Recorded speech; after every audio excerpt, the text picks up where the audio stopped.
So, good evening, all of you beautiful people. It's been amazing, and you are absolutely patient audience. Give yourself a big hand. Let's wake up. Come on, let's change the energy. Because we've been talking about AI, and there have been constant, discussions, and it's been such an amazing panel that happened just before as well. And So, what's interesting is also, um, you know, we speak about AI, and it's only now that everyone is like, oh, AI, oh, ChatGPT, and all of that. But aren't we using AI since like long gone? Yes, it's as old as us. 60 years, 60 Exactly, years plus. exactly. The first Google search, if you remember, the first Google search, Yes. Google came later, you know. We were, so this was my days when I was in Channel V, and we used to, so I was looking after research of content, okay? So hardcore, what the VJs would be speaking, you know, in that sense. So at that time, we were given this 386 computer because we had at that time the modem used to be there, and that very strange sound, like the background sound used to come, and then we're like, ah, we're connected. At that time, there used to be something called Ask Jeeves. There used to be so they were all AI. They were all AI. So what is interesting now is it's just coming out with such a highlight that everyone is like, okay, AI. So you're using. So I believe Raj, love letters are being drafted. Even divorce letters, divorce agreements also. Oh wow.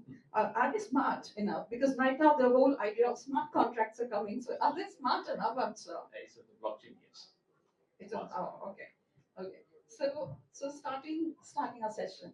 Um, so in fact, continuing to what was being spoken, and by certain questions and gentlemen, what's there right now. Um, so what is interesting is that while we are speaking about AI and we just, it's prompt based, it's all of that. I would like to ask both of you one question. It's like, how do you define creativity in the content of AI? And can it ever match the human intuition and imagination? Never. That's my first answer. It's a one-line answer. You don't have to really discuss too much about it. At the center of any technology, there is a human being. That's the first thing we must acknowledge. Without that, what do we have? AI, XI, AI, whatever. We've had AI for a long time. AI has been there for a long time, by the way. That's creativity. Yeah. So frankly speaking, if we don't have the human between the technology, there is no technology, there's no AI, there's no blockchain, there's no IoT, there's no cybersecurity. It's the human beings which have created it. And that itself is creativity. Why AI? So creativity can come in many forms. It can be art, it can be technology, it can be your words. So I think we've been, as a race, the human race has been creative from day one.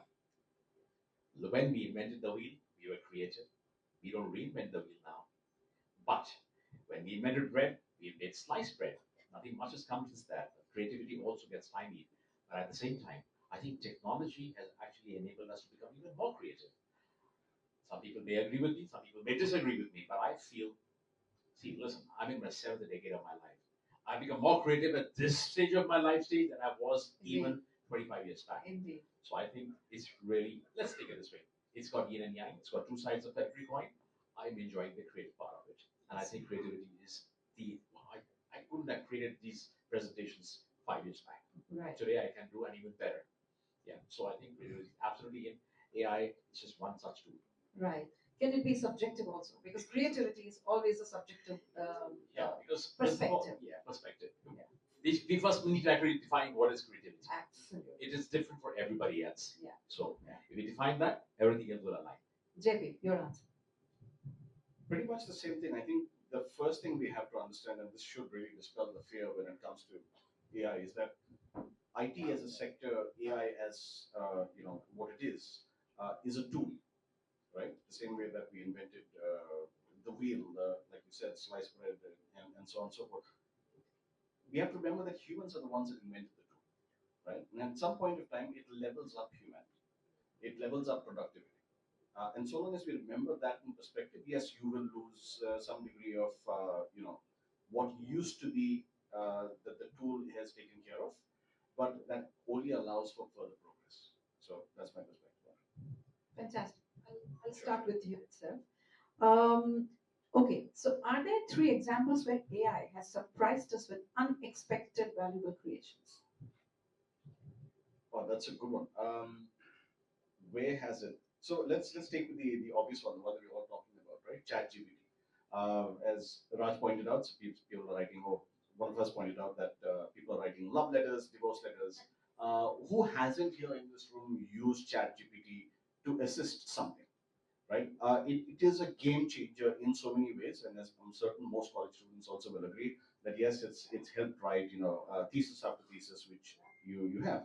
At the same time, industry wise, from a content base, regular companies now don't have to invest that much in being able to find a content writer, just so long as you've got somebody that has an eye for it, that doesn't have the time for it. It's done that. It saved time tremendously. Where else do we see AI? I think that one of the advancements, as was pointed out by the earlier panel, is definitely your requirement to have rendering that you can have, especially where lightings and so on are concerned. You have that now made easier with AI, where earlier, and I'm talking about this from using AutoCAD, right? Where you would then have to go through various other software to be able to come up with something. So it's helped consolidate that. So yeah, these are two things I can think of off the bat. I'll add two more. 2 years back in Dubai, there was a huge event, and I'm talking about this is our real life stuff, not futuristic, mumbo jumbo. It's something which happened, and it changed the way people looked at a couple of technologies, not just AI, but AI was very prominent in that. There was a very large competition. They wanted to find the best Michelin chef from across the world.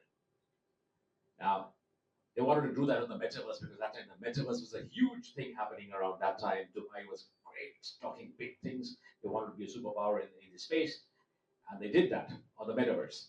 It was 7,000 chefs, approximately 7,000 plus chefs actually participated in that, and it was the biggest flop of the day. Biggest flop. Now, what they were doing was every chef was submitting a new recipe, and that recipe would become an NFT. Right, guys, this is a great idea, but I mean, it's a little far fetched. Then the guys who were doing it said, "Listen, guys, we've taken a lot of money from these guys. I don't want to give it back." Okay, so he's come up with something creative. So he told us, I said, "Okay, fine, let's try and do something different." That's where we brought in the AI technology, and we brought in a little bit of other haptic technology also. So what we did was, we all have our pulses on our wrist. Yeah, we had a band which actually put the pressure on the pulses. And now we brought a new technology which is now patented. Now, hopefully, we get some good monetizations next year with it. We're going to sell it next year. We're going to talk to the very big company for that. We brought in the 7,000 chefs had these 7,000 beautiful recipes. We brought in the sense of smell, taste, and touch within that, within the metaverse, actually doing that. You could pick up the chocolate, you can't eat it, but you could smell it and you can get an aroma of it, and you can actually feel it smooth, rough, however it is. And we used artificial intelligence to actually pick out the aromas. We trained it through artificial intelligence. That's a good use case of what you could do.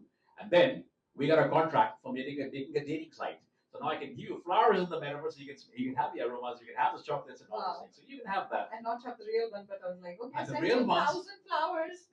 They be tied up with the real ones, so that Okay. you could present it in the metaverse, Okay. and then you can get the real one. Awesome. And all these recipes did sell because now people could experience it, so to speak.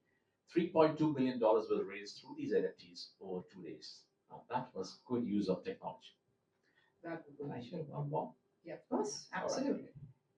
All of us use computers. Some of us learn coding, programming. How many of us do that here? Any coders, programmers here? Okay, some of us here. We are right now working on a project where while you code, you mean you're making AI, you're the LLMs, you're making training the AI. We actually created an app, deployment where you can actually it picks up the latest type of tunes which you can actually create with that. While you're coding, it can actually create new tunes, new songs, which then you can of course sell them or monetize them. So while you're coding, you're locking it on blockchain and using AI for actually creating a new brand of music. Now that is something which is actually very new. it's not really been happening, and we are patenting that. So Wow, that's that's incredible. I believe, Raj, even in terms of, I was even looking up and reading up and more, medical, there is a huge yes, value creation yes. in In the fact, medical side of absolutely. business, in the sense. This is great because this Isn't is it? something I'm discussing right here with somebody in Goa. Okay, We are creating AI smart clinics, a range of them. When it'll happen next year, that's for sure. sure. A small example. Uh, you know, it's just we've been, when you enter this particular diagnostic center, it's completely AI based. It's aligned with all the all the Indian Medical Council, etc. We've taken the permissions because that's what we need, because we need to certify whether it's accurate or not. But the accuracy level was 99.8%. We're trying to bring it to 99.9% or 100%. That's still a work in progress because the LLMs take time. And you walk inside, by the time you reach the counter, it has already scanned, AI has scanned you, and your blood reports, whatever reports you want, are all there. That's some good use of AI. And I'm not saying all the things, it's still a work in progress, but this is a great way. Why would I want to wait for hours? I can just go and get it right there. Just pay, and I get my code, I can open up my reports. Similarly, for other reports which are there. For healthcare is a great. Clinical trials, AI is fantastic for clinical trials. AI is fantastic for recommendations, diet recommendations, all those things. All are coming into that smart clinics. They're coming here, they're coming out of an app. So working on that right now. Work in progress. Incredible, really incredible, because that is something that would be a need of the hour. Yeah, sure, JP. So to add to that, I think also AI in a space, you've seen a lot of psychology-driven or other psychiatry-driven AI, what apps, tools, interfaces that are coming up, because people have a stigma saying that they require help, mental health, right? So and exactly in counseling means having someone to talk to, right? In Japan, very recently, I've come across this one project that is looking at having a pet, an AI pet that not only can you talk to, but you can also look after, like the Tamagotchis that we used to have before, right? So it is picking up low. I've seen this also with projects that are coming out of South America, Yes. going really, really strong. But it's because people are able to get a little closer to technology, humanize it in some way, and get a feeling out of it. Right. So that's generally the trend that AI is planning to, seems to be taking right now. Let's see what the next couple of years bring. In fact, there is a startup from Goa. I think Prashant, you might know him, Aniket. I'm working with Aniket, especially on mental health, using AI for mental health. And that's going to be out. It's already almost ready. I think next month we're ready to launch that. Right here from right in Goa. So I'm very happy that somebody from Goa is doing that. No, that's there awesome. are quite a few apps, but this one is going to be really unique. We'll wait for the opening. We'll probably do it here. Absolutely, and can't wait to be there, because mental health is something that nobody. It's been. Yeah, it's a taboo normally in India. But it should not It's be. been spoken, but there are forums and that have been spoken. And I work a lot in the mental health space. Wonderful. I mean, just not about like just having a plain conversation with someone. Sometimes just listening makes a huge difference. And Yes.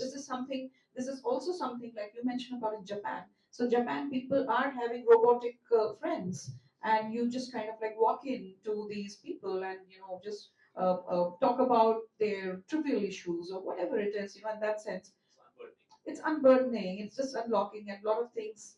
Also letting go and as well. So yeah, there is one of them married this robot friend as well. Yeah.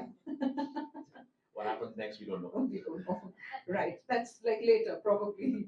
Uh, so what is also interesting is, while we are speaking on the deeper level of AI, for usually a layman, I think mostly ChatGPT is always a starting point, right? Now, what skills should creator focus on developing to stay relevant in an AI-driven future? I think we don't have any technical skills required right now, frankly speaking. For you and me, for you, just an Aam Aadmi, you don't require skills. Basically, you require good prompting skills. What's important is that I think rather than technical skills, and frankly speaking, you can learn that from AI as well. Yeah, I'll tell you how to prompt as well, but you still got to check it. The human being, again, at the center. You never replace the human being. So I think the skills that you require are good prompt skills. You should also understand your own strengths. If I speak in a certain manner, I must know how to give that prompt. Otherwise, it will really look like a mechanical, like you said. All of them sound the same and look the same. We need to know that. We need to first understand ourselves. That's one skill. And these are softer skills, not the hard skills. The hard skills will follow. You don't need it. Today, AI is being used for coding as well. So it's not some big deal that you're going to learn. I have a 12-year-old nephew who can code using AI. What the hell? I learned at 48. The guy is at 12. He's better than me at coding. All right. Nonetheless, the skills which you really require are patience. Also, your own intelligence. I always call it native intelligence, NI. That's even more important than AI. If you don't have that, you're going to get rubbish answers. As I said that day, one of the answers which the problem, we gave them homework and said, go die. Those sort of answers you're going to get. It can also be then more mental issues than anything else. So I think we need to polish those skills, own those skills. Everything else takes care of it. So AI has been there since the last 6 decades. It's been there for a very, very long time. It was used by the military first, yes, but we are now using it. Prompt, this generative AI is different. So generative AI is what I think all of us would like to know more about or to work on. It's not AI per se or machine learning. That's a little more technical. Yeah, if you're in the technical space, it's a lovely space to be. Plenty of jobs coming up, yeah. But bottom line is, generative AI is here, and you need these prompts. Fantastic. To add to that, I think I'll come back to the same thing that I maintain, right? I've always seen tech as a sort of backbone that supports everything else around the body. So what are the skills you're going to need? Yes, learning to have AI prompt, but somebody is also going to have to program more AI to be advanced. And someone's also going to have to tell that system that, hey, you know what you're doing is repetitive. You need to be able to see that. You need to hone that intelligence. You need further advancements in your own discipline, even if it's being a chef. You need filmmaking. Yesterday we spoke about how we're going back to celluloid. There has to be that anchor with the integrity of the standard disciplines that exist without letting AI overshadow everything else. And I think that was one part of the fear that a lot of people face. But at the same time, you're still going to use AI to be able to advance to the next level. Right, right. I think AI or any other technology should just be a beautiful conversation. Right. Nothing more, nothing less. And you keep learning from your conversations. Absolutely. So very close to that conversation. So between AI and human, how can a balance be maintained? Between a human input and AI's capabilities in creative industries. It's like garbage in, garbage out. What you put in, you'll get out, right? Is in a relationship the same thing? No Right. different. You give good, you give love, you get back. You give indifference, you get the same thing back. AI is no different. Again, it's a human being in the middle. Again, and as Thomas also said, the training on AI is more important than the training on human beings. We got to have our learning models well set, and that's more important than having ourselves. We will believe anything what ChatGPT gives us. A lot of people do, and that's wrong. Yeah. I think we must know where to draw the line and have our own native intelligence take it forward. I think that's going to be the big balancing act we need. We need that. It's not there right now. Right. We're still on the ground floor of that right now. Right. We just need to go right up. Right. But at the ground floor, not yet going up. Absolutely. Same. I'll say. Right. I mean, it's more like eventually, since it is right now in the cusp or the wave that is coming, so people are kind of using It's a great buzzword right now. Buzzword. Everybody wants to It's be part like- of the AI revolution. Absolutely. Nobody asked me 30 years back when I was doing AI. Now everybody wants to ask me Everybody wants about to know AI. because this is something which It's is something. Oh, buzzword. This is the AI के बारे में buzzword. बताओ. Yeah. 30 years back, nobody asked me anything. Right. Whereas No. actually it was being used. Yeah, it was when being you're used. when you're searching, whatever you're searching, you're just putting a prompt to the Google or Your whatever. algorithms are always It's always been there. It's always been there. It's just that it's more aware and it's right staring at our face, and that's what. So coming to that, what risk does AI pose to human creativity, and how can we address them? And are there ethical concerns? Ethical concerns, yes. I mean, I think Snehal also picked up the point right there. We need the guardrails in place. Right. You know something, you try, I can give you a lot of prompts and you see the answers, they're horrendous. You'll always say, oh, I never knew that the ChatGPT give me these answers, they're ridiculous and abusive also. So it's racist. We don't have that. There's no place for that. Yeah. I'll share that separately. Okay. Look, if I tell everybody, you'll start doing it right now. Not a great place to be. Yeah. But the bottom line is, yes, we need the guardrails in place. There is a very big need. There is no one single agency or some certifying body, you're saying we are doing something. Everybody's doing sporadically a little bit of everything. We are trying to do something in this space. We're trying to put the body in place. We got a lot of support, because without that, it's like, today, whenever you ask Google something, it gives an answer and you start believing it. Okay, this is the answer. How do you know the veracity of it? How do you know the accuracy of it? And that's where we bring in the blockchain. Got it. Because that's the audit for all this information. Without audit, you don't know how accurate your data is. And if you don't know that, whatever you're doing today will fail. Also, we talked about ethics. One point here, a lot of corporates are actually deploying a lot of AI interventions. All will fall flat in the face if they're not aligning to the ethics part of it. If they're actually, infringing some copyrights or IPs or something, which they probably don't know, they're not deliberately doing it, but they may be doing it. Tomorrow, when these rules and regulations come in, it's going to be a problem. And there billions of dollars will go down the drain because they've not really seen the ethical aspect of it. So the ethical aspect has to be at the basis of any AI development. Right. Yeah, I think that where the ethics are concerned, I think it's the same parallel you draw with plagiarism, right? AI is just doing that over a larger scale. Maybe not in entirety. It's of course scratching the surface, but how do you maintain the integrity of something that's created? Words that I write, speeches that I write, content that somebody else writes, pictures that an artist takes or even creates, right? How do you maintain that? And it's great that you pointed out, and Raj, also glad that you pointed out, you utilize blockchain, because I believe that we're coming to these two things. First is, humans are great at coding computers. They're not so great at coding themselves, right? So our own internal code is actually supposed to start working and kick in, because that in fact is what's powering AI. Like what is it doing effectively, right? It's taking a sum total of what everybody else is learning around it, and that's where it's learning from. It's not just one, it's like the collective us. So if the collective us is going to do that, then we need to have also, to a large degree, a self-governing system, which is still going to start with the individual form, right? So will that get better? Yes, we should make it smarter.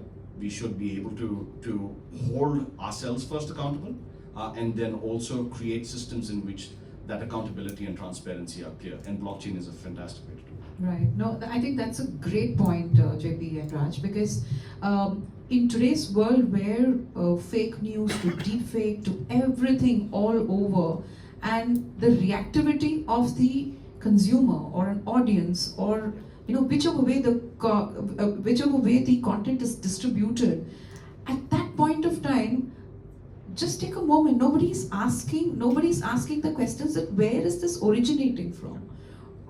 Is it supposed to be coming from, what is the source? I think the basic thing is to, the right word that you use is self-governing. Somewhere the self-awareness is also very important in terms of where the source is coming from. Where is this factual at all?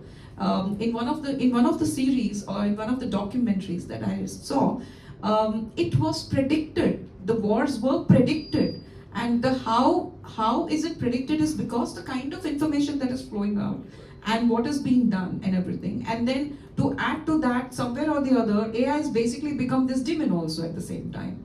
So I guess that the balance is what is required, and definitely the ethics part is so important to everyone in our life. Yeah, Raj, you want to say It's the same something? thing as human beings. Your moral compass is you.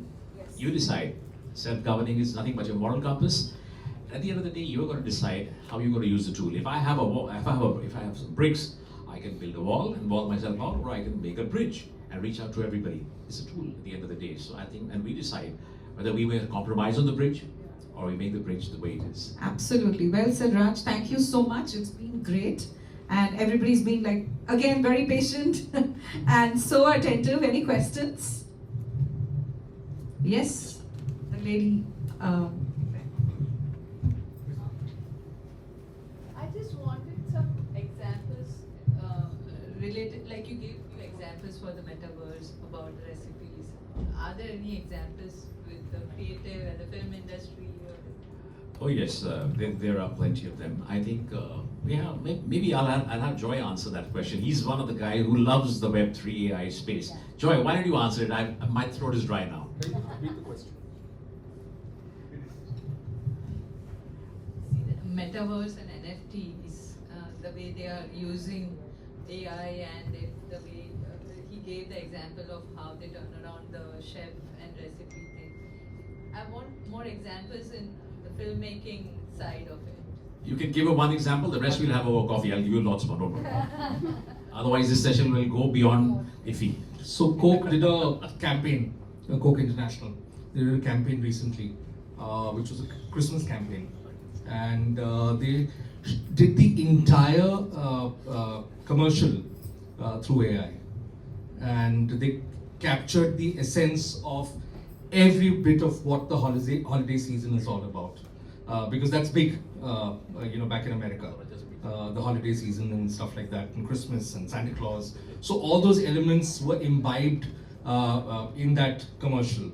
And there were two companies who put the entire thing together and worked very hard and diligently on it. Of course, there are the flip sides to it that, yeah, it did get thrashed on social media by a whole bunch of people, that it was missing the human element, because advertising is all about emotions, etc., etc. Because that's the key component when you in advertising. Advertising is all about emotions. You pick any commercial anywhere, and you will find that a particular kind of emotion is the backdrop of that, the story that the brand is trying to say. So that's a huge example that a large campaign of that nature is being mounted globally by a global giant like Coke for such an important holiday season period. So that's a problem solver basically at the end of the day. What did AI do in that? It was entirely designed on AI. The storyboarding, the visuals, the video, the music, the elements that went into the commercial. It's available on YouTube. If you'd like to just Google it, just Google it. You'll get the articles on it. You go to YouTube, you can see the commercial. So it's very, very interesting. It's, There were different tools for different. yeah, it's completely AI generated. Of course, there was no Santa Claus in it, but it captured the essence of the holiday season. Yeah, also. Hello. Yeah, also continuing from what Joy had mentioned, so AI is also used as a huge tool for consumer research. A lot of it, and all of, even for a matter of fact, platforms are using it for visibility of data. Like for instance, way back we used to have something like a bark, which bark means basically just kind of like does AC Nielsen also measures. Bark is still there in television. Bark is still there in television. By Bark. AC Nielsen and RenTrack. Yeah. Now RenTrack is something that kind of has it's a tool that helps you to put together, like for instance in US, if a film released in distribution, it automatically comes to the RenTrack, where I know that in US the film has made so much of money. Something like that, yeah. So there have been tools that are existent and they are huge. They really created a lot of value in terms of data. And so similarly, very many sectors, like medical is something we spoke about. Joy spoke about the holiday. It's very easy. Like today, you can actually create a itinerary. Like let's say I want to go to Azerbaijan, or I want to do this. Can you please tell me what are the dates and what are the sea, what is it, and everything. The more and more detail that you can put in, the more and more detail it kind of like gives you back. Yeah. The gentleman.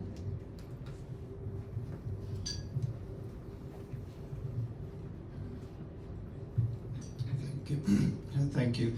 I hear all the examples of AI and how you use AI, but in your view, any of the panelists, how do you see the impact of AI in the media and the film industry specifically? We hear the example of Coca-Cola, etc. We all use AI, but there is a direct impact in the human part in terms of I can create things myself. I do it myself. In the past, where I had to contract out, for instance, creative slides or creative images to an agency.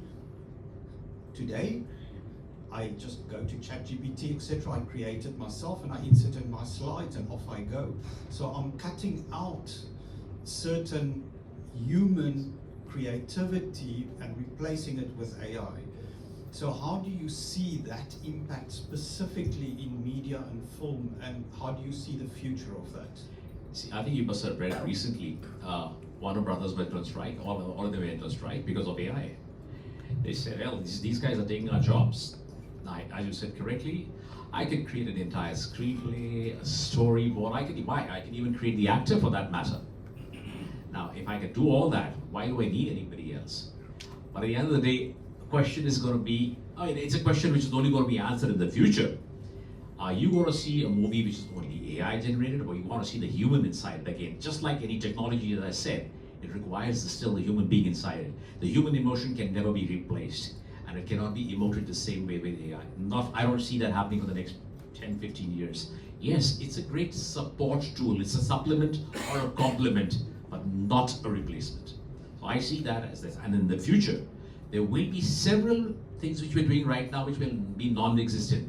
You know, but 10 years back, there were certain jobs which don't exist anymore. The next 10 years will have the same impact, whether it is with AI or any other technology. That's the natural order of things. But AI will definitely impact. So you need, everybody else now, the industry will need to reskill and upskill itself.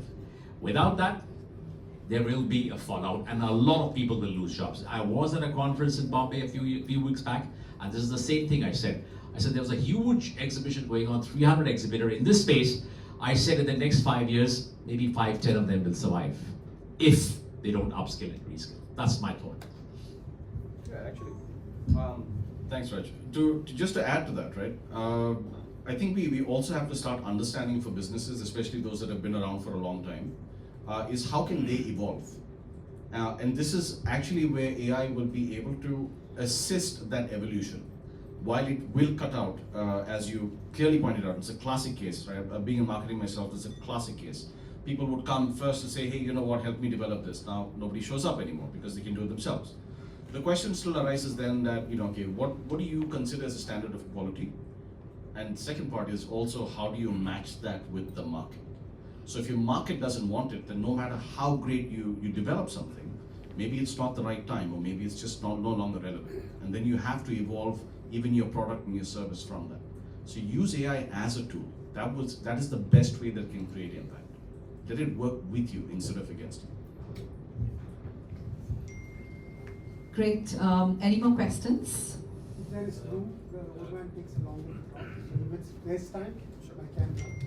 Okay, Sure. so fantastic session, because I found many, I would be intrigued in many areas. And you put up a hole and left the hole unsealed. So everything, there are a bunch of holes you have created. All of us must be taking that home tonight and say, there are 3 different options of this hole. Should I plaster it? Should I put a tape? Or should I just completely break the wall down? So I could hear that in here. So what I thought, I heard the 3 benefits, right? That part was interesting. I also heard the part that I didn't hear enough about reality. We got to be starting to become real. Question is, are we gone lazy? So number one, are we gone lazy? Have we forgotten how to learn? I think we have been so used to preaching that we have forgotten how to learn. So those 2 questions to me, Good questions. to me felt that if we don't address it, and ma'am, I'm sorry, I'm a tech guy for a long time. Let's not confuse between analytics and AI. They're 2 different babies altogether. So what you generally are talking about AI really are analyticals. They're not really AI, frankly. Or a business. No, that's fine. Thank So you. coming back to being lazy, as I told you, I'm also in my 7th decade of my life. I think I'm doing more work today than I was doing 20 years back. Okay, so the laziness is gone. Yeah, I work the go away and I enjoy my afternoons and my siestas. I do enjoy that. But I think it's not becoming lazy. In fact, we become more innovative, and innovative requires a lot of energy to do work. So I think it's the way of looking at it. When you talked about Amar Chitra Katha, for example, I'm doing work with another similar, not in India, outside. I'm making those entire comic generation AI generated, so you can actually see it while on your phone. It brings it more to life for the new generation. The new generation likes a little more action. Give it to them. We grew up on Amar Chitra Katha. I still cannot replace them.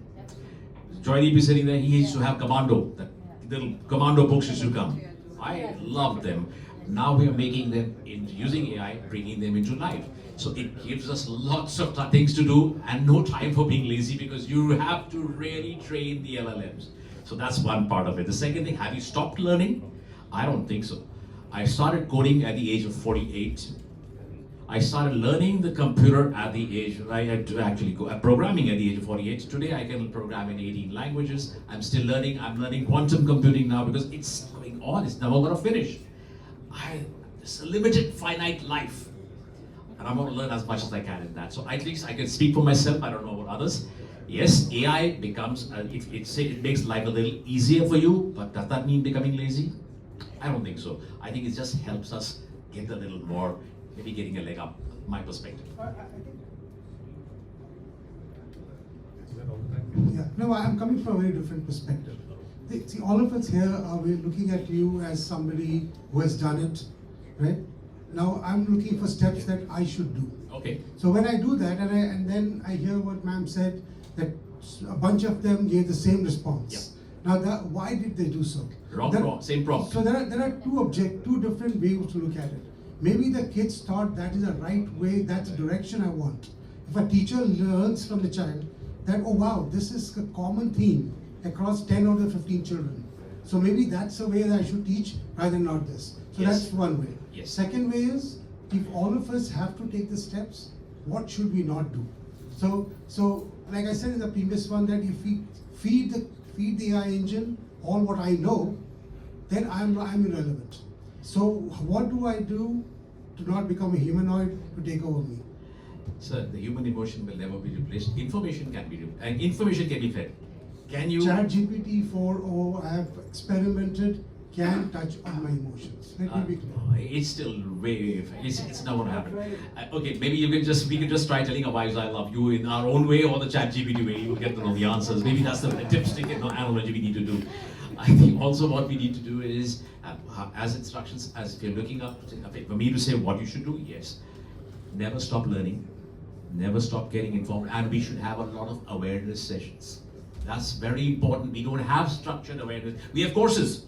As if to say, oh right, I'm just going to do an AI course, I'm going to become a wizard in. See, it's not going to happen, guys.